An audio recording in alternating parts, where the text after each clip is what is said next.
সবাইকে আমন্ত্রণ চ্যানেল 24 এর সকাল 9টার খবরে। আপনাদের সাথে আছি আমি মার্জিয়া শ্রেয়া। ফুটবল মহাতারকা লিওনেল মেসির জন্মদিন আজ। রেকর্ডের চূড়ায় বসে 39-এ পা রাখলেন আর্জেন্টাইন জাদুকর, যিনি বয়সকে পরিণত করেছেন স্রেফ সংখ্যায় আর নিজেকে তুলে ধরেছেন প্রশংসাসূচক বিশেষণের ঊর্ধ্বে। সর্বকালের সর্বসেরা খেতাবের দাবিদারও তিনি। এবারও বিশ্বকাপ আর জন্মদিনের সংযোগে লিওনেল মেসির কাছে নতুন কিছু দেখার অপেক্ষায় ফুটবল বিশ্ব।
এবারের ফিফা বিশ্বকাপের ফাইনালে পুরস্কার বিতরণ মঞ্চে উপস্থিত থাকবেন মার্কিন প্রেসিডেন্ট ডোনাল্ড ট্রাম্প। দর্শক হিসেবে শুধু খেলা উপভোগী নয়, চ্যাম্পিয়ন দলের হাতে তুলে দেবেন শিরোপা। বিষয়টি নিশ্চিত করেছেন ফিফার সভাপতি জিয়ান্নি ইনফান্তিনো। আগামী 19 জুলাই নিউ জার্সিতে গড়াবে বিশ্বকাপের ফাইনাল ম্যাচ। সেখানে বিজয়ী দলের অধিনায়কের হাতে যৌথভাবে ট্রফি তুলে দেবেন ট্রাম্প ও ইনফান্তিনো। সাম্প্রতিক বিশ্বকাপগুলোতে এককভাবে ট্রফি প্রদান করে আসছিলেন ফিফা সভাপতি, তবে এবার সেই প্রথা ভেঙে ট্রফি প্রদানের সাথে যুক্ত হচ্ছেন মার্কিন প্রেসিডেন্ট। বিশ্বকাপের ইতিহাসে বিজয়ী দলের হাতে কোনো রাষ্ট্রপ্রধানের ট্রফি তুলে দেওয়ার ঘটনা এবারই প্রথম নয়। 1982 সালে ইতালির দিনো জফের হাতে ট্রফি তুলে দিয়েছিলেন স্পেনের রাজা হুয়ান কার্লোস। এর আগে 1966 সালে ইংল্যান্ডের বিশ্বকাপজয়ী অধিনায়ক ববি মুরের হাতে ট্রফি তুলে দেন রানী দ্বিতীয় এলিজাবেথ।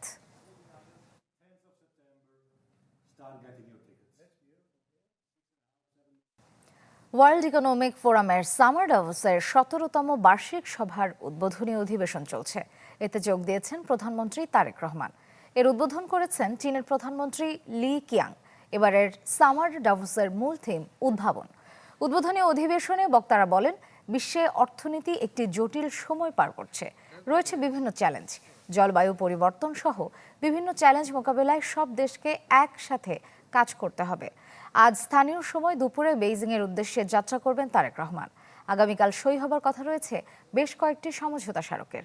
আর শুক্রবার চীনের প্রেসিডেন্টের সাথে বৈঠক করবেন প্রধানমন্ত্রী তারেক রহমান। রাজধানীর ধানমন্ডিতে আওয়ামী লীগের দোসর আখ্যা দিয়ে সাংবাদিকদের উপর হামলা চালিয়েছে জামায়াতে ইসলামীর নেতাকর্মীরা। এতে আহত হয়েছেন একাধিক গণমাধ্যম কর্মী। এ ঘটনায় দুঃখ প্রকাশ করেছে জামায়াত। কার্যক্রম নিষিদ্ধ আওয়ামী লীগের প্রতিষ্ঠা বার্ষিকী ঘিরে এদিন রাজধানীতে বিক্ষোভ মিছিল করে বিএনপি, জামায়াত, এনসিপি।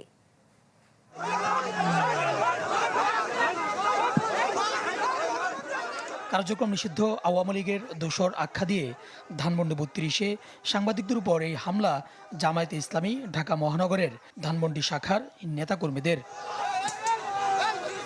এতে আহত হন বেশ কয়েকজন গণমাধ্যম কর্মী।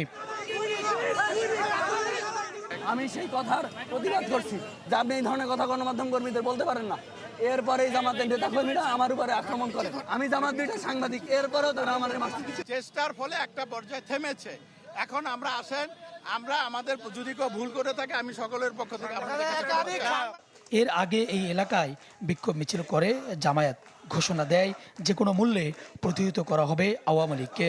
বাংলাদেশে জামাত ইসলামী, ইসলামী ছাত্র শিবির এবং আজকে বলে রাখি মহিলা জামাত ছাত্রী সংস্থা সহ যারা আছে, এরা জীবিত থাকতে বাংলাদেশে আওয়ামী লীগের পুনর্বাসন হতে দেব না।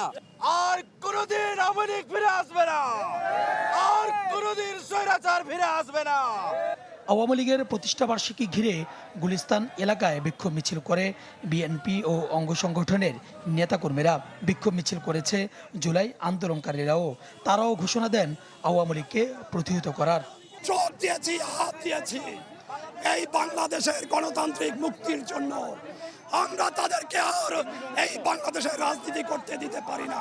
তারা আর বাংলাদেশে যেন কোন রাজনৈতিক কার্যক্রম চালু না করতে পারে, কোন মিছিল, কোন মিটিং না করতে পারে, তারই প্রতিবাদে আমরা সমস্ত জুলাই যোদ্ধারা রাজপথে নেমেছি। এদিন রাজধানীতে সতর্ক অবস্থানে ছিল আইন শৃঙ্খলা বাহিনী। আটক করা হয়েছে বেশ কয়েকজন সন্দেহভাজনকে। মিছিল এবং সমাবেশ বা জমায়েত হওয়ার মাধ্যমে তারা আসলে বাংলাদেশ সরকারকে একটা বিব্রতকর অবস্থায় ফেলতে চায়, আইন শৃঙ্খলার অবনতি ঘটাতে চায়। সর্বোচ্চ সতর্ক অবস্থায় আছি। যে কোনো ধরনের নাশকতা, যে কোনো ধরনের পরিকল্পনা নস্যাৎ করে দেওয়ার জন্য আমাদের সব ধরনের প্রস্তুতি আছে। কার্যক্রম নিষিদ্ধ আওয়ামী লীগের প্রতিষ্ঠাবার্ষিকী ঘিরে রাজধানীতে রয়েছে 18,000 পুলিশ, 6 জেলায় সেনাবাহিনী আর 5 জেলায় মোতায়েন আছে বিজিবি। সুলতান মাহমুদ আরিফ, চ্যানেল 24, ঢাকা। সাংবাদিকদের ওপর জামায়াত কর্মীদের হামলার প্রতিবাদে মানববন্ধন হয়েছে। শাহবাগে জাতীয় জাদুঘরের সামনে মানববন্ধনে সাংবাদিক নেতারা হামলার তীব্র নিন্দা জানান। 24 ঘন্টার মধ্যে দৃশ্যমান শাস্তি নিশ্চিত না হলে জামায়াতের কার্যক্রমের সংবাদ সংগ্রহ না করার হুঁশিয়ারি দেন তারা। বলেন, সব আমলে সাংবাদিকরা হামলার শিকার হলেও কখনোই সুষ্ঠু বিচার হয়নি। এভাবে চললে হুমকির মুখে পড়বে স্বাধীন সাংবাদিকতা। এ সময় প্রশাসনের কাছে সাংবাদিকদের নিরাপত্তা নিশ্চিতের দাবি করেন তারা। শিশিরের হাতে একটা মোবাইল ছিল, মোবাইলটা ভিলনকে আমরা চিহ্নিত করেছি, সেখানে 8 থেকে 10 জন ছিল মাল্টিমিডিয়া সাংবাদিক হুমায়ুন। পাচার করা টাকা দিয়ে অপশক্তি আবারও দেশকে অস্থিতিশীল করার ষড়যন্ত্র করছে অভিযোগ করে তাদের রুখে দেওয়ার আহ্বান প্রধানমন্ত্রীর রাজনৈতিক উপদেষ্টা রুহুল কবির রিজভীর। আর প্রধানমন্ত্রীর তথ্য উপদেষ্টা বলেছেন, ছোটখাটো নাশকতা ছাড়া বড় কিছু করার সক্ষমতা নেই কার্যক্রম নিষিদ্ধ আওয়ামী লীগের। নয়াপল্টন এলাকায় ছাত্রদল মৎস্যজীবী দলের বিক্ষোভ মিছিল, যেটি নাইটিঙ্গেল মোড় ঘুরে বিএনপির কেন্দ্রীয় কার্যালয়ে গিয়ে শেষ হয়। পরে সংক্ষিপ্ত সমাবেশে বিএনপির সিনিয়র যুগ্ম মহাসচিব ও প্রধানমন্ত্রীর রাজনৈতিক উপদেষ্টা রুহুল কবির রিজভী বলেন, পতিত ফ্যাসিবাদী শক্তিকে আর ফিরতে দেয়া হবে না, আইনি ও রাজনৈতিকভাবে প্রতিহত করা হবে। তাদের চুরি করা টাকা, তাদের পাচার করা টাকা, লক্ষ লক্ষ কোটি টাকা, সেই টাকা ব্যবহার করে সমাজের মধ্যে, দেশের মধ্যে অস্থিতিশীলতা এবং সন্ত্রাসী কর্মকাণ্ড তারা করার চেষ্টা করছে। শুধু তারা নয়, তাদের পক্ষের অনেক মহল কিন্তু আজকে এমন কথাবার্তা বলছেন যেটা দেশ বিরোধী, সার্বভৌমত্ব বিরোধী। এদিকে সচিবালয়ে এক ব্রিফিংয়ে প্রধানমন্ত্রীর তথ্য ও সম্প্রচার বিষয়ক উপদেষ্টা বলেন, কার্যক্রম নিষিদ্ধ আওয়ামী লীগের ছোটখাটো নাশকতা ছাড়া বড় কিছু করার সক্ষমতা নেই। সেনাবাহিনী মোতায়েন করা হয়েছে জননিরাপত্তার স্বার্থে। কিছু ছোটখাটো নাশকতার সক্ষমতা হয়তো আছে, আর তাদের প্রচুর টাকা আছে, সেটা খরচ করে হঠাৎ করে কোনো নাশকতা করে কিনা, সেজন্য যে জায়গায় ঝুঁকি বেশি মনে হয়েছে সেখানে সেনাবাহিনী রাখা হয়েছে জনগণের নিরাপত্তার স্বার্থে। এর মানে এই না যে সরকার মনে করে আওয়ামী লীগ অনেক কিছু করতে পারবে। আওয়ামী লীগ দল হিসেবে নিষিদ্ধ হবে কিনা সেটি আদালতে নির্ধারিত হবে বলেও মন্তব্য করেন ডাক্তার জাহিদুর রহমান। জুলাইয়ে যে ক্রাইম এগেইনস্ট হিউম্যানিটি হয়েছে, মানবতা বিরোধী অপরাধ হয়েছে, তাতে সে দল হিসেবে জড়িত ছিল কিনা, এটা একটা বিচারিক প্রক্রিয়া। যদি সেটা হয়, তার সমর্থন কেমন থাকুক আর যাই হোক, এটা নিষিদ্ধ করার সিদ্ধান্ত হয়তো আদালত দেবেন। আমি হয়তো বলছি, কারণ এটা আদালতের জুরিসডিকশন, আমাদের কিছু করার নেই। স্বপ্নিল শাহরিয়ার শিশির, চ্যানেল 24, ঢাকা। আওয়ামী লীগের বিচার না হলে ক্ষমতায় থাকতে পারবে না বিএনপি, এমন হুঁশিয়ারি 11 দলের। প্রতিবাদ সমাবেশে জুলাই হত্যাকাণ্ডের বিচারে সরকার শ্লথ গতিতে এগুচ্ছে বলে দাবি করেন তারা। দলীয় ঐক্যের আওয়ামী লীগ আমলে সংঘটিত সকল গুম, খুন, বিচার বহির্ভূত ও গণহত্যার বিচারের দাবিতে রাজধানীতে 11 দলের এই প্রতিবাদ সমাবেশ, যেখানে বিএনপির বিরুদ্ধে জুলাই হত্যার বিচারে সমঝোতা আর ধীরগতির অভিযোগ তোলেন 11 দলের শীর্ষ নেতারা। তাদের দাবি, অতীতে রেখে যাওয়া ফ্যাসিবাদী পথেই হাঁটছে বিএনপি। আওয়ামী লীগে ভোট ব্যাংকে যেভাবে একটা সমঝোতা হয়েছে, বিচারের ক্ষেত্রেও সমঝোতা করতে হবে। আমরা বলবো আল্লাহর রাস্তে মাপ চাই বিএনপির ভাইয়েরা। মুখে আকার তলে তলে ওই হিন্দুস্তান আর আওয়ামী লীগের সাথে সম্পর্ক রেখে যারা নতুন ফ্যাসিজম কায়দা শুরু করেছে, তাদের কাছে বিচার চেয়ে কোনো লাভ নাই। এই হত্যাকাণ্ডগুলোর যথাযথ বিচার করতে না পারে আগামীর বাংলাদেশের কাঠগড়ায় বিএনপিকে আসামির কাঠগড়ায় দাঁড়িয়ে যেতে হবে। সমাবেশে গণহত্যার দায়ে আওয়ামী লীগের বিচার নিশ্চিতের দাবি জানান সংসদের বিরোধী দলীয় চিফ হুইপ। হুঁশিয়ারি দেন, তা না হলে পূর্ণ মেয়াদ ক্ষমতায় থাকতে পারবে না বিএনপি। সেক্ষেত্রে সরকারকে বিদায়ের পথ খোঁজার পরামর্শ দেন বিরোধী দলীয় নেতা। সকল গুম, খুন এবং শরীফ ওসমান হাদি হত্যাকাণ্ডের বিচার অবিলম্বে নিশ্চিত করতে হবে। বিচার যদি নিশ্চিত না করা হয়, এই সরকার কোনোভাবেই 5 বছরের মেয়াদ সম্পূর্ণ করতে পারবে না। আমরা পরিষ্কার বলে দিচ্ছি, হয় আপনারা বিচার নিশ্চিত করুন, না হয় আপনারা যাওয়ার রাস্তা খুঁজে বের করুন। সরকারকে বিভিন্ন ভাইরাস আক্রমণ করেছে মন্তব্য করে আরও একটি বিপ্লবের প্রস্তুতি নেওয়ার আহ্বান জানান ডাক্তার শফিকুর রহমান। দুর্নীতির ভাইরাস, দলীয় শাসনের ভাইরাস, এই সকল ভাইরাস মুক্ত করার জন্য আরেকটি বিপ্লব অনিবার্য হয়ে উঠেছে। রমিজ হুসাইন, চ্যানেল 24, ঢাকা। ঢাকার বনানীতে দীর্ঘ সময় অপেক্ষার পর আফতাব অটোমোবাইলসের পরিচালক সাজিদুল ইসলামকে গ্রেফতার করেছে পুলিশ। সাবেক এক কর্মকর্তার পাউন্ড টাকা পরিশোধ না করায় শ্রম আদালতের জারি করা পরোয়ানার ভিত্তিতে আজ সকালে তাকে গ্রেফতার করা হয়। এর আগে রাতে বনানীর একটি বাসায় অভিযানে গেলে নিরাপত্তা কর্মীদের বাধায় দীর্ঘ সময় বাইরে অবস্থান করতে হয় তেজগাঁও শিল্পাঞ্চল থানা পুলিশকে। আদালতের গ্রেফতারি পরোয়ানা কার্যকর করতে মঙ্গলবার রাত 12টার দিকে বনানীর ডি ব্লকের একটি বাসায় অভিযানে যায় তেজগাঁও শিল্পাঞ্চল থানা পুলিশ। মামলাটিতে পরোয়ানাভুক্ত আসামি ছিলেন নাভানা গ্রুপের ভাইস চেয়ারম্যান ও আফতাব অটোমোবাইলসের পরিচালক সাজেদুল ইসলাম। তবে ঘটনাস্থলে পৌঁছে বাধার মুখে পড়ে পুলিশ সদস্যরা। ভবনের মূল কলাপসেবল গেট বন্ধ রেখে ভেতরে প্রবেশে অস্বীকৃতি জানান দায়িত্বরত নিরাপত্তা কর্মীরা। কি জন্য, কি কারণে আমাদের ঢুকতে দিচ্ছেন না? একটা যৌক্তিক কারণ তো থাকতে হবে নাকি? আদালতের সুনির্দিষ্ট পরোয়ানার কথা জানানো হলেও সাড়া দেয়নি ভবনের নিরাপত্তা কর্মীরা। ফলে গ্রেফতারি পরোয়ানা থাকা সত্ত্বেও আইনি প্রক্রিয়া সম্পন্ন করতে রাতভর ভবনের বাইরে অবস্থান করতে হয় পুলিশকে। রাতভর নাটকীয়তার পর সকালে ওই ভবন থেকে নাভানা গ্রুপের ভাইস চেয়ারম্যান সাজেদুল ইসলামকে গ্রেফতার করে পুলিশ। এরপর আইনি প্রক্রিয়া মেনে তাকে আদালতে পাঠানো হয়েছে। আফতাব অটোমোবাইলসের সাবেক এক কর্মকর্তার 23 লাখ টাকা পাওনা পরিশোধ না করায় পরিচালক সাজেদুল ইসলামের বিরুদ্ধে গ্রেফতারি পরোয়ানা জারি করেন ঢাকার প্রথম শ্রম আদালত। মামলার নথি অনুযায়ী এই পাওনা আত্মসাতের মামলায় প্রতিষ্ঠানটির চেয়ারম্যান শফিউল ইসলাম সহ শীর্ষ পর্যায়ের 6 কর্মকর্তা এবং আফতাব অটোমোবাইলসকে বিবাদী করা হয়েছে। আদ্দিন সজীব, চ্যানেল 24, ঢাকা। নওগাঁর পাতারি সীমান্তে নারী ও শিশুসহ 9 জনকে পুশিনের চেষ্টা করেছে বিএসএফ। বিজিবি জানায়, ভোরে আদাতলা বিওপির আওতায় পাতারি সীমান্ত এলাকার 44 নম্বর মেইন পিলারের কাছে কয়েকজনকে ঘোরাঘুরি করতে দেখে টহল দল। পরে জানা যায় তাদের পুশিনের চেষ্টা করে ভারতীয় 29 বিএসএফ এর ব্যাটালিয়নের এলেনপুর ক্যাম্পের সদস্যরা। এদের মধ্যে 3 জন পুরুষ, 3 জন নারী ও 3 জন শিশু রয়েছে। বর্তমানে তারা শূন্য রেখায় অবস্থান করছে। এদিকে সীমান্তে নিরাপত্তা ব্যবস্থা জোরদার করছে বিজিবি।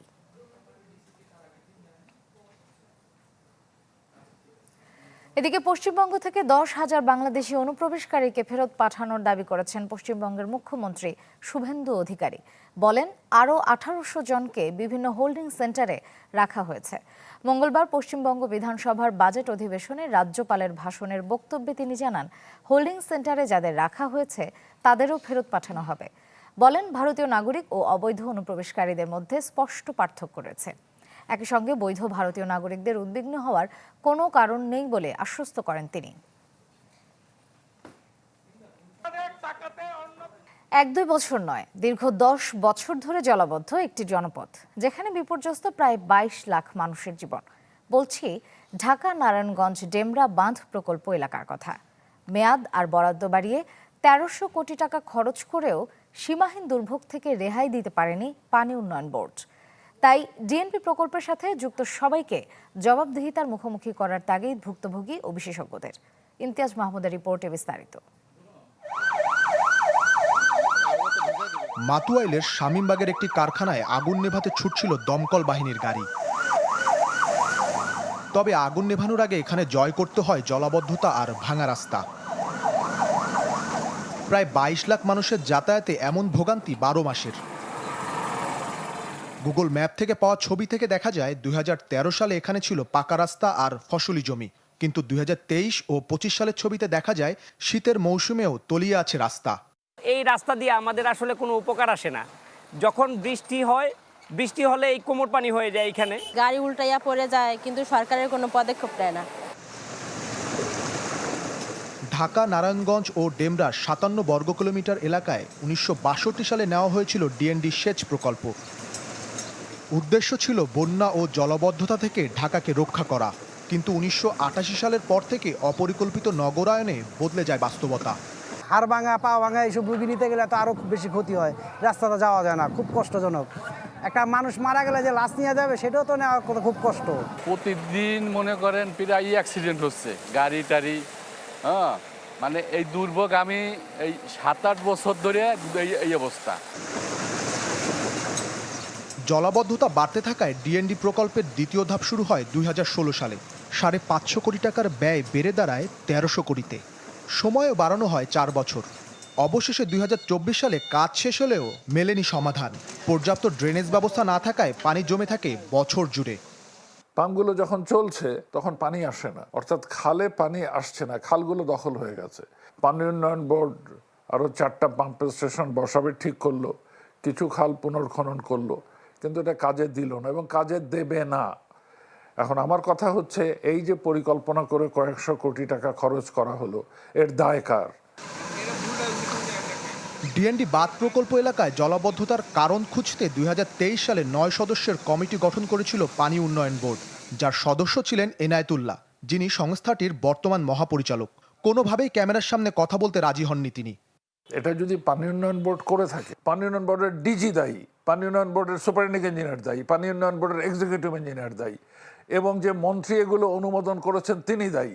কাজে আজকের সময় এসছে প্রশ্ন তোলার, এই প্রজেক্টটা কে অ্যাপ্রুভ করেছে, কে ডিজাইন করেছে, কে কনস্ট্রাক্ট করেছে, এই সকলে দায়ী। দীর্ঘ ব্যর্থতার পর ডিএনডি প্রকল্প সিটি কর্পোরেশনের কাছে হস্তান্তরের উদ্যোগ নিয়েছে পানি উন্নয়ন বোর্ড। আগে মনে করে যে পানি উন্নয়ন বোর্ড এটা করবে না সিটি কর্পোরেশন করবে, তা ওয়াসা করবে, কে এরকম একটা ছিল। যা দেখা যায় একটা খালের মধ্যে পানি উন্নয়ন বোর্ডও একটা টেন্ডার করতেছে, বা আমরা এখন এগুলো আর হবে না। খালগুলো সিটি কর্পোরেশনকে বুঝাই দিতে হবে, এবং সিটি কর্পোরেশনকে বুঝাই দেওয়ার পরে দায় দায়িত্ব সিটি কর্পোরেশনের হবে। মাতুয়াইলের শহীদনগর, শামীমবাগ ও আদর্শবাগ এলাকার জলাবদ্ধতার এই দুর্ভোগ সরকারের অজানা নয়, যা পরিণত হয়েছে এখানকার মানুষের জীবনে স্থায়ী সমস্যায়। তাই নতুন সরকারের কাছে এই সীমাহীন দুর্ভোগ থেকে মুক্তি চায় এলাকাবাসী। ইমতিয়াজ মাহমুদ, চ্যানেল 24, ঢাকা। উজানের ঢলে আবারও বাড়ছে তিস্তা, ব্রহ্মপুত্র ও ধরলা নদীর পানি, তবে কমছে দুধকুমারের পানি। কুড়িগ্রামে 28টি পয়েন্টে দেখা দিয়েছে ভাঙন, এতে আতঙ্কে নদী পাড়ের মানুষ।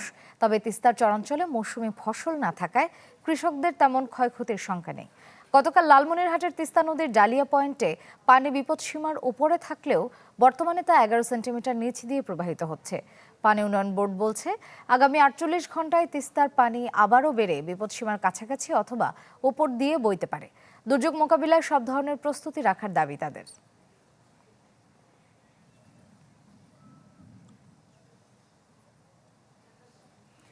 এই বিষয়ে আরো খবর জানাতে আমাদের সাথে সহকর্মীরা যুক্ত হচ্ছেন লালমনিরহাট এবং কুড়িগ্রাম থেকে, যাচ্ছি তাদের কাছে।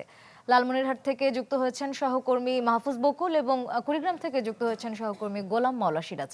প্রথমেই আমরা লালমনিরহাটের খবর জানবো। বকুল, কি পরিস্থিতি সেখানে? জলাবদ্ধতার কেমন চিত্র দেখছেন? শ্রেয়া, লালমনিরহাটের গতকাল রাতে যে পানি বিপদসীমার উপরে প্রবাহিত হয়েছিল, যার কারণে ডালিয়ার যে ভাটি এলাকা রয়েছে কালীগঞ্জ, আদিতমারি এবং সদরের তিস্তা তীরবর্তী নিম্নাঞ্চল এবং চরাঞ্চলগুলো, সেই এলাকায় কিন্তু পানি প্রবেশ করেছিল এবং রাত্রের মধ্যে সে পানি নেমে গেছে। এখন কিন্তু পানি খুব বেশি নেই, কিছুটা কিছু কিছু জায়গায় আসলে পানি পাওয়া যাচ্ছে। আমরা যে জায়গাটি এখন ছবিতে দেখতে পাচ্ছি এটি আসলে একবারে তিস্তার চরাঞ্চল মহিষকোছা গোবর্ধন এলাকা। এটি কিন্তু একটি পাকা সড়ক এবং এই সড়ক দিয়েই এখানে একটি প্রাইমারি স্কুল রয়েছে, একটি হাই স্কুল রয়েছে এবং এই চরাঞ্চল এবং চর তীরবর্তী যে এলাকা রয়েছে এই এলাকার বেশিরভাগ শিক্ষার্থীরা কিন্তু এই প্রতিষ্ঠান দুটোতে পড়াশোনা করে এবং এই পাকা রাস্তায় পানি হওয়ার ফলে আপনারা নিশ্চয়ই দেখছেন যে শিক্ষার্থীরা কিন্তু এই পানি বেয়ে যেতে হচ্ছে। তাদের আসলে অনেকটা পা কিন্তু ভিজে যাচ্ছে অনেক সময় এবং খুদে যারা শিক্ষার্থী তারা এই পানি পেরোতে গিয়ে অনেক সময় আসলে পানিতে পড়ে যাচ্ছে, এরকম কিছু পাচ্ছি। কিন্তু এর বাইরে খুব বেশি ভোগান্তি নেই। এরকম বেশ দু একটি জায়গায় রয়েছে একবারে নিচু এলাকাগুলোতে যেখানে আসলে পানি জমাট বেঁধেছে। আর পাউবো যেটি বলছে যে তারা আসলে সার্বক্ষণিক খোঁজ খবর রাখছে। সব মিলিয়ে তারা আসলে খুব ভাঙন প্রবণ এলাকাগুলো সেগুলো আসলে নজরদারি বৃদ্ধি করেছে, প্রস্তুতি রয়েছে। ভাঙন হয়তো এখন নেই, খুব বেশি যখন পানি কমে যাবে তখন হয়তো ভাঙন আরো বাড়বে, তখন তারা প্রস্তুতি রেখেছে। আর আমরা এলাকাবাসীর সাথে কথা বলেছি, তারা যেটি বলছেন যে এই যে বর্তমান ছবিতে যেটি দেখা গিয়ে যাচ্ছে এটি কিন্তু একটি পাকা সড়ক হলেও এলাকাটা নিচু এবং সড়কটি অনেকটাই নিচু। এই এলাকায় কমিউনিটি ক্লিনিক রয়েছে, স্কুল রয়েছে, শিক্ষা প্রতিষ্ঠান রয়েছে, যার ফলে এই এলাকার দাবি যে এই সড়কগুলো যাতে আসলে উঁচু করা হয় অথবা এর পাশে যে নদী রয়েছে নদীর পাশে আসলে আলাদা করে যাতে বাঁধ দেওয়া হয়, তাতে হয়তো বা এই যে সড়কের ভোগান্তি, এই এলাকার মানুষগুলোর ভোগান্তি, অল্প পানিতে যে ভোগান্তিটা আসে এটি হয়তো আর থাকবে না, এগুলো আসলে এলাকার মানুষরা বলছেন। এবং এখানে একটি কমিউনিটি ক্লিনিক রয়েছে এর পাশে। এলাকাবাসী অভিযোগ করছেন যে এই যে বন্যা যেহেতু আসলে বিভিন্ন পানিবাহিত রোগের সৃষ্টি হয়, দেখা দেয় ফুসফাসা, চুলকানি এবং ক্লিনিক গুলোতে সেভাবে আসলে ঔষধের যেটি সরবরাহ সেটি আসলে নেই, এরকম অভিযোগও আসলে এলাকার লোকজন করছেন। তো সব মিলিয়ে সাধারণ মানুষ বলছেন যে আসলে আর বর্তমান আরেকটি বিষয় রয়েছে, আজকে যেহেতু আমাদের প্রধানমন্ত্রী জনাব তারেক রহমান তিনি চীন সফর করছেন এবং আজকে এই বন্যাটা এই তিস্তাপাড়ার মানুষজন বলছেন যে এই সফরে আসলে এই তিস্তা মহাপরিকল্পনা, তিস্তা খনন নিয়ে আসলে ফলপ্রসূ আলোচনা এবং সিদ্ধান্ত আসুক, সেটি তারা দাবি করছেন। তাতে হয়তোবা মানুষ আসলে আশ্বাস পাবে এবং ভরসার একটি জায়গা পাবে। কেননা এই চীন যে সফর, এই সফরটা কিন্তু অনেক বেশি এই তিস্তাপাড়বাসীকে আশান্বিত করছে। খুব আশা নিয়ে তারা আসলে সেই চায়না বাংলাদেশের সম্পর্কের দিকে তাকিয়ে রয়েছে, আমাদের প্রধানমন্ত্রীর দিকে তাকিয়ে রয়েছে। তিনি আসলে কি সিদ্ধান্ত দিবেন, কি চুক্তি করবেন চীনের সাথে এই তিস্তা নিয়ে, সেই বিষয়গুলো আলোচনা কিন্তু চলছে। সব মিলিয়ে ছিল আমার কাছে লালমেট থেকে সবশেষ। শ্রেয়া, ধন্যবাদ বকুল। এবারে আমরা কুড়িগ্রামের খবর জানবো। সিরাজ, কি পরিস্থিতি? নদীর পানি কতখানি বৃদ্ধি পেয়েছে? এতে করে স্থানীয় বাসিন্দাদের কোনো অসুবিধা হচ্ছে কিনা? শ্রেয়া, কুড়িগ্রামে এখনো ধরলা, ব্রহ্মপুত্র এবং তিস্তার পানি বাড়ছে। অন্যদিকে দুদিন থেকে কমছে কুমারের পানি, যেটা আমরা বলছিলাম। আর এই পানি বাড়ার ফলে এখন পর্যন্ত বন্যার আসলে সেরকম কোনো দুর্ভোগ নেই বা বন্যার সৃষ্টি হয়নি, যেটা আমরা বলছি। কিন্তু এই পানি বাড়ার ফলে সবচেয়ে যেটি বড় সংখ্যা হয়ে দাঁড়িয়েছে সেটি হচ্ছে নদী ভাঙন। বেশ কিছু জায়গায় নদী ভাঙন তীব্র আকার ধারণ করেছে। আমি আছি কুড়িগ্রাম সদর উপজেলার যাত্রাপুর ইউনিয়নের বানিয়াপাড়া এলাকায়। আমাদের পিছনে এখানে যদি আপনাকে দেখাই যে গত দুদিনে এখানে বেশ ভেঙেছে দুধকুমারের পশ্চিম পাড় আর কি। এবং আমরা স্থানীয়দের সঙ্গে কথা বলে যেটা জানলাম, এখানে গত 2 দিনে অন্তত 5টি বাড়ি কিন্তু এই নদীগর্ভে বিলীন হয়ে গেছে। এবং গত বছর এ জায়গায় শতাধিক বাড়ি ঘর হওয়ার খবর পেয়েছে স্থানীয় লোকজন। এখানকার লোকজন স্থানীয় পানি উন্নয়নের সঙ্গে কথা বলেছে, কিন্তু আসলে খুব বেশি একটি কাজ এখানে হয়নি। আমরা পানি উন্নয়ন বোর্ডের সঙ্গে কথা বলেছিলাম, তারা যেটা বলছে, আমরা যেটা সকালেও জানিয়েছিলাম যে চলমান সময় অর্থাৎ এই যে গত 1 সপ্তাহের মধ্যে তাদের কাছে যে খবরটা এসেছে জেলার বিভিন্ন এলাকায় যে 5টি বড় নদ রয়েছে, ধরলা, তিস্তা, গঙ্গাচর এবং কালজানি, এই নদীগুলোতে অন্তত 28টি পয়েন্টে কিন্তু ভাঙন দেখা দিয়েছে এবং সেই 28টি পয়েন্ট, অর্থাৎ এই 28টি পয়েন্টে কিন্তু তীব্র ভাঙন চলছে। এর মধ্যে যারা 21টি পয়েন্টে যে জরুরি কাজের জন্য বরাদ্দ পেয়েছে সেই জায়গাগুলোতে তারা কাজ করছে এবং বাকি যে জায়গাগুলো সেই জায়গাগুলোর জন্য তারা বরাদ্দ চেয়েছে কিন্তু এখন পর্যন্ত বরাদ্দ পায়নি। তবে আমাদের কাছে যে তথ্য আমরা স্থানীয়দের সঙ্গে কথা বলে নদীপাড়ের মানুষের সঙ্গে যেটা কথা বলে যেটা জানতে পেরেছি যে এই যে হিসেব এর থেকে কিন্তু আসলে ভাঙন কবলিত এলাকা আরো বেশি এবং এই বিশেষ করে এই পানি বাড়ছে কমছে এই যে নদীর ঢেউ বা এখন তো বাতাসও যাচ্ছে, বাতাসে যখন ঢেউ বাড়ে তখন ভাঙন বাড়ে নদী বাড়ে মানুষের বক্তব্যগুলো আমাদেরকে দিচ্ছে। সব খবর হয়তো পানি উন্নয়নের কাছে যায় না বা স্থানীয় প্রশাসনের কাছে যায় না। প্রশাসন যা জানে বা স্থানীয় পানি উন্নয়ন বোর্ড যা জানে তার থেকেও কিন্তু নদী পাড়ের যে ভাঙনের অবস্থা সেটা কিন্তু আরো ভয়াবহ। যদিও পানি উন্নয়ন বোর্ড বলছে যে যেখানেই তারা খবর পাচ্ছে সেখানেই তারা মূলত আসলে বরাদ্দ চাচ্ছে বা সেখানেই তারা প্রকল্প বানাচ্ছে, সেখানেই জৈব ভিত্তিতে কাজ করার চেষ্টা করছে। তবে পাউবো যেটা বলছে যে আরো আগামী 2 দিন পানি বাড়তে পারে, এই এলাকায় অতি ভারী বৃষ্টি হতে পারে, উজানেও ভারী বৃষ্টি হতে পারে, আগামী 2 দিন পানি বাড়তে পারে এমন শঙ্কা কিন্তু প্রকাশ করছে স্থানীয় পানি উন্নয়ন বোর্ড। ধন্যবাদ সিরাজ। দর্শক, উত্তরবঙ্গে পানি বৃদ্ধির খবর জানতে আমরা যুক্ত ছিলাম লালমনিরহাট এবং কুড়িগ্রামে। দীর্ঘদিনের উন্নয়ন বঞ্চনা কাটাতে বগুড়া পৌরসভাকে সিটি কর্পোরেশন ঘোষণা করেছে সরকার। এতে আশাবাদী হয়ে উঠেছেন সাধারণ মানুষ। বলেন, ব্যবসা বাণিজ্য প্রসারের পাশাপাশি আধুনিকায়ন হবে শহরের। নাগরিক দুর্ভোগ আর অবহেলার অবসান ঘটাতে মহাপরিকল্পনার কথা বলছেন নবনিযুক্ত প্রশাসক। উত্তরবঙ্গের অন্যতম বাণিজ্যিক কেন্দ্র বগুড়া, তবু বছরের পর বছর অপরিকল্পিত নগরায়ন আর যানজটে নাকাল বাসিন্দারা। সিটি কর্পোরেশনে রূপান্তর করতে 2006 সালে বাড়ানো হয় বগুড়া পৌরসভার সীমানা, কিন্তু রাজনৈতিক পট পরিবর্তন ও বরাদ্দর অভাবে তেমন উন্নয়ন হয়নি শহরে। এখনও কাঁচা রাস্তা আছে 250 কিলোমিটার, সুযোগ সুবিধা থেকে বঞ্চিত 1/3 মানুষ। রাস্তা এবং ড্রেন এই দুইটার সমস্যা সবচেয়ে বড় সমস্যা। রোড বাতি নাই, আর ড্রেন নাই, কিছু নাই। অল্প একটু পানি আসতে পারে, মনে করেন হাবুডু খাওয়া লাগে, আঙাড়ু পানি। খালি গাড়ি আর গাড়ি, আমরা কিছু আশেপাশে কিছু দেখি না গাড়ি ছাড়া। জনগণতে চলবে চলবে আস্তে ধীরে চলবে, চলতে পারে না কেউ। দুর্ভোগ ঘোচাতে সম্প্রতি দেশের 13তম সিটি কর্পোরেশন ঘোষণা করা হয় বগুড়াকে। নগরবাসীর আশা, রাস্তাঘাট, ড্রেনেজ, বর্জ্য ব্যবস্থাপনার পাশাপাশি উন্নত হবে স্বাস্থ্যসেবা। বগুড়া মানুষের আশা যে এখানে যানজট নিরসন হবে, এখানে জীবন ব্যবস্থা অনেক ভালো হবে। যেহেতু আমাদের বগুড়ার সন্তান এখন দেশের দায়িত্বভার নিয়েছেন, এই জন্য আমরা বিশ্বাস করি যে উনি এই 17 বছর বঞ্চিত বগুড়ার উন্নয়নমূলক কাজ করবেন। সচেতন মহল মনে করেন এখানে নাগরিক সেবা নিশ্চিত করাই বড় চ্যালেঞ্জ। যদিও সিটির প্রথম প্রশাসকের দাবি, তৈরি হচ্ছে মহাপরিকল্পনা। আমরা যে যে যে সুবিধাগুলো আমরা বঞ্চিত হয়েছি, এগুলো অন্য অন্য জেলাতে যেগুলো সিটি কর্পোরেশন যে সুযোগগুলো পাচ্ছে ওগুলোতে সমতা চাচ্ছি। জিনিসগুলো একটা নিয়মের মধ্যে আনার জন্য আমি ইতিমধ্যে ব্যবস্থা গ্রহণ করেছি। অচিরেই মাস্টার প্ল্যান আসবে, সেই মাস্টার প্ল্যান মোতাবেক আমরা বগুড়াকে একটা সুন্দর শহর হিসেবে গড়ে তুলতে পারবো ইনশাল্লাহ। গেল 20 এপ্রিল বগুড়া সিটি কর্পোরেশনের উদ্বোধন করেন প্রধানমন্ত্রী তারেক রহমান। ফরহাদুজ্জামান শাহী, চ্যানেল 24, বগুড়া। 13 বছর ধরে অনেকটা অভিভাবকহীন পর্যটন শহর কক্সবাজারের গুরুত্বপূর্ণ একটি সড়ক, যেখানে লাগেনি উন্নয়নের ছোঁয়া, পড়েনি একটি ইটও। ফলে চলাচলের অযোগ্য হয়ে পড়েছে মাত্র 2 কিলোমিটার দৈর্ঘ্যের সড়কটি। এতে দুর্ভোগে 3 ওয়ার্ডের 50,000 মানুষ। কোথাও গর্ত, কোথাও জমে আছে পানি, আবার কোথাও সড়কের চিহ্ন বোঝাই কঠিন। গত 13 বছর ধরে এমন করুণ অবস্থায় পড়ে থাকলেও একটা ইটও পড়েনি সড়কটিতে। সংস্কারের ছোঁয়া না পাওয়া সড়কটি এখন ব্যবহারযোগ্য হয়ে পড়েছে, অথচ এটি কক্সবাজার শহরের অত্যন্ত গুরুত্বপূর্ণ রাস্তা, যা শহরের কালোর দোকান থেকে শুরু হয়ে পাহাড়তলি লাইট হাউস হয়ে মিলিত হয়েছে কলাতলি সড়কে, যার দৈর্ঘ্য 2.14 কিলোমিটার।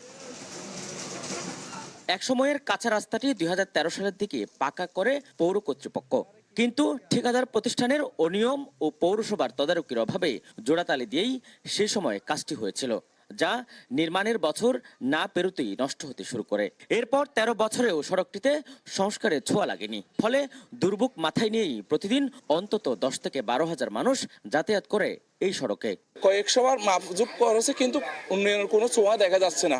আমাদের এই রাস্তাটা দুর্ভোগ খুব কষ্টজনক ব্যাপার। আমরা বিগত 17 বছর ধরে শুনতেছি এই রাস্তার টেন্ডার হচ্ছে, যাতায়াত করার কষ্ট হইতেছে, স্কুল মাদ্রাসায় যাওয়া যাচ্ছে না, গাড়ি উল্টে পড়ে যাচ্ছে নানান দন্দমাই। বর্ষাকাল আসলে আমাদের বেহার দশা হয়ে যায়। আর মানুষের মাদ্রাসায় আসলে, স্কুলে আসলে বাচ্চাদের জন্য কষ্ট হয়। তবে আশার বাণী শুনিয়ে পৌর কর্তৃপক্ষ বলছে বিশ্বব্যাংকের অর্থায়নে এবার এলজিইডি এই সড়ক নির্মাণ কাজ বাস্তবায়ন করছে, যা আগামী 1.5 বছরের মধ্যে শেষ হবে। এলাকাবাসী যদি সহযোগিতা করেন তাহলে যেখানে 3 মিটার বা 4 মিটার আছে ওই জায়গায় আমরা 5 মিটারও করতে পারবো, যেহেতু আমাদের প্রজেক্টে সর্বোচ্চ 6 মিটার পর্যন্ত আমরা ধরা আছে। স্থানীয়রা বলছে সংস্কারের স্বচ্ছতা নিশ্চিতে পৌরসভা তদারকি না করলে আগের মতোই মানহীন হবে কাজ, এতে কমবে না জনদুর্ভোগ। আজিম নিহাত, চ্যানেল 24, কক্সবাজার। 4 দশকেও সুষ্ঠু বর্জ্য ব্যবস্থাপনা গড়ে ওঠেনি খাগড়াছড়ি পৌরসভায়। 9 কোটি টাকা ব্যয়ে একটি প্রকল্প বাস্তবায়ন করা হলেও তা কোনো কাজে আসেনি। ফলে শুষ্ক মৌসুমে পৌর এলাকার আবর্জনা মিশছে বাতাসে আর বর্ষায় খাল নালার পানিতে। এতে দূষিত হচ্ছে পরিবেশ। 1984 সালে তৃতীয় শ্রেণী হিসেবে যাত্রা শুরু করা খাগড়াছড়ি এখন প্রথম শ্রেণীর পৌরসভা, কিন্তু বদলায়নি তার বর্জ্য ব্যবস্থাপনা, হাঁটছে পুরনো পথেই। 4 দশক ধরে আলুটিলা পাহাড়ের খোলা স্থানে পৌরসভার বর্জ্য ফেলা হচ্ছে। শুষ্ক সময়ে বর্জ্য বাতাসে দুর্গন্ধ ছড়ালেও বর্ষাকালে বৃষ্টির পানিতে গিয়ে মেশে পাহাড়ি ছড়ায়, যার প্রভাব পড়ছে জনজীবনে। পুরসভার ময়লাগুলো এখানে ফালাইতেছে, ফালার পরে উপরে যেটা ময়লা আছে বৃষ্টির পানি দিয়ে নিচে যাইতেছে, নিচে ওই কাঁচরা পানি তো অনেক গন্ধ। এখানে অনেক ফ্যামিলি আছে জুম চাষ করে, আমরা এই গন্ধই থাকতে পারতেছি না। আর গাড়ি যেটা যায় গাড়ি ওইটাও করে গন্ধই আসা যাওয়া করতে অসুবিধা হয়। 2020-21 অর্থ বছরে কুমিল্লা টিলায় 11 একর ভূমির উপর 9 কোটি 66 লাখ টাকা ব্যয়ে স্যানিটারি ল্যান্ডফিল ও পয়ঃবর্জ্য পরিশোধনাগার স্থাপন করা হলেও কয়েক মাসে তা মুখ থুবড়ে পড়ে। পচনশীল ও অপচনশীল বর্জ্য বাছাই করে পরিশোধন এবং জৈব সার তৈরির কথা থাকলেও কোনোটি আলোর মুখ দেখেনি। লাস্টে এবার দেখতেছি যে মানে এখানে দাম্পিং বা আবর্জনা ময়লা, তখন এখানে এসে ঘনবসতি গ্রামের ভিতরে এটা কিন্তু কুচিত। যখন প্রজেক্টটা শুরু করে তখন বলা হয়েছিল যে এখানে একটা প্রজেক্ট করবে, মানে কি ধরনের প্রজেক্ট করবে এটা এলাকাবাসীকে ধারণা দেয়নি। ডাম্পিংটা ঘনবসতি এলাকার ভিতরে দিছে, তো ওই কারণে ময়লা আবর্জনার দুর্গন্ধে আশেপাশের জনবসতির মানুষগুলা খুব দুর্ভোগে আছে। প্রকল্পের সম্ভাব্যতা যাচাই না করে সরকারি বিপুল অর্থ অপচয় হলেও পৌর কর্তৃপক্ষ তার দায় নিতে নারাজ। জেলা পরিবেশ সুরক্ষা কমিটির সভায় এ নিয়ে বিভিন্ন সময়ে আলোচনা হলেও মিলছে না কোনো সুফল। এলাকাবাসীর প্রতিরোধের মুখেই আপাতত ময়লাটা ফুটতেছে আপনার এই যে আলুটিলাতে, যেটা আমাদের কেউরই কাম্য না। আমরা আসলে খুবই দুঃখিত যে এই মুহূর্তে আমরা অন্য কোনো প্লেসও পাচ্ছি না। এই বিষয়ে আমরা সংশ্লিষ্ট কর্তৃপক্ষকে বিষয়টা অবহিত করেছি মিটিংয়ের মাধ্যমে। আশা করছি সংশ্লিষ্ট কর্তৃপক্ষ সহ পরিবেশ অধিদপ্তর যদি প্রয়োজন মনে করে এই বিষয়ে প্রয়োজনীয় ব্যবস্থা গ্রহণ করবে। আমরা এটা একটা সুস্থ ব্যবস্থাপনার জন্য কার্যক্রম হাতে নিচ্ছি এবং ইতিমধ্যেই পৌরসভা যিনি প্রশাসক আছেন তাকেও এই বিষয়ে নির্দেশনা প্রদান করা হয়েছে। খাগড়াছড়ি পৌরসভার 9টি ওয়ার্ড থেকে প্রতিদিন গড়ে 10 টন বর্জ্য সংগ্রহ করেন পরিচ্ছন্নতা কর্মীরা। Desk report, channel 24। গাজায় শিশুদের লক্ষ্য করে ইসরায়েলি সেনাদের হামলা জাতিগত নিধন, মানবতা বিরোধী অপরাধ ও যুদ্ধাপরাধের অংশ। অধিকৃত পশ্চিম তীরেও একই অপরাধ করে আসছে ইসরায়েল। জাতিসংঘের একটি আন্তর্জাতিক স্বাধীন কমিশনের তদন্তে এমন তথ্য উঠে এসেছে। প্রকাশিত প্রতিবেদন নিয়ে কমিশনের কর্মকর্তা শ্রীনিবাসন মুরালীধর জানান, ফিলিস্তিনি শিশুদের নির্বিচারে লক্ষ্যবস্তু ও হত্যা করা হচ্ছে। এমনকি গত বছরের অক্টোবরে যুদ্ধবিরতির পরও থামেনি হত্যাযজ্ঞ। গাজায় ফিলিস্তিনি জনগোষ্ঠীকে সম্পূর্ণ বা আংশিক ধ্বংসের লক্ষ্যেই এসব নির্বিচার হত্যাকাণ্ড চালাচ্ছে আইডিএফ, এমন অভিযোগও তোলা হয় প্রতিবেদনটিতে। তবে এই প্রতিবেদনকে ভুয়া ও মানহানিকর অপপ্রচার বলে প্রত্যাখ্যান করেছে ইসরায়েল।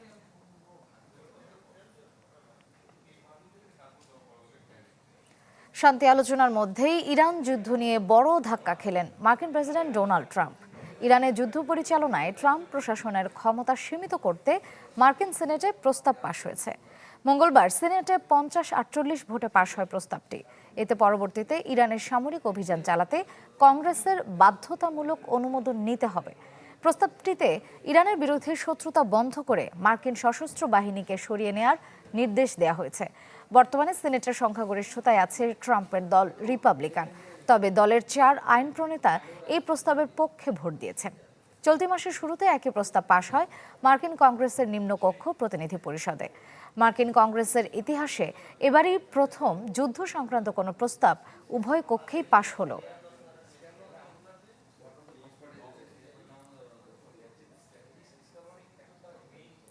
এই ছিল সকাল 9টার খবরে। বিশ্বের যে কোনো প্রান্ত থেকে সবশেষ খবর জানতে ভিজিট করুন আমাদের ফেসবুক পেজ, ইউটিউব চ্যানেল ও ওয়েবসাইটে। এতক্ষণ যারা সাথে ছিলেন সবাইকে ধন্যবাদ।